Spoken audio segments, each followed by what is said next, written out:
সুপ্রিয় দর্শক মণ্ডলী, সবাইকে শুভেচ্ছা জানিয়ে স্মার্ট বাংলার পক্ষ থেকে চলে আসলাম গ্রাম বাংলার সেই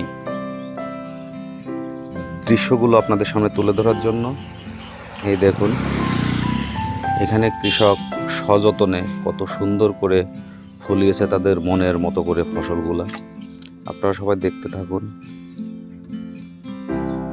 সারা বছর পরিশ্রম করে কৃষক ফলায় এই সোনার ফসল, সেই ফসল দিয়ে চলে তাদের জীবন জীবিকা।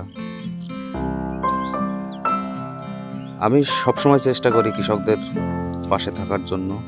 আপনারা দোয়া করবেন আমি যেন এভাবেই কৃষকদের পাশে থেকে আপনাদের সামনে এগুলো তুলে ধরতে পারি। স্মার্ট বাংলার পক্ষ থেকে আমার এইটুকুই চাওয়ার আছে আপনাদের কাছে। আপনারা উৎসাহ দিলে আমি প্রতিনিয়ত আপনাদের সামনে এভাবেই চলে আসব। দেখেন গ্রাম বাংলার সেই দৃশ্যগুলো, মনে হয় স্বপ্নের রং তুলে দিয়ে কোনো শিল্পী এঁকেছে তার মনের মতো করে ছবি। এখানে 2-3 পদের ধান আছে, এক সাইড থেকে পেকে গেছে, অন্য সাইড সবেমাত্র ধান বের হচ্ছে এবং আরেকটা সাইডে দেখা যায় ধানগুলা সবুজ। এদের একটু সময় লাগবে। তো যাই হোক, পর্যায়ক্রমে এভাবেই আমি আপনাদের সাথে থাকতে চাই পাশে। আপনারা যদি রাখেন তাহলে অবশ্যই আমি পাশে থাকব আপনাদের সাথে।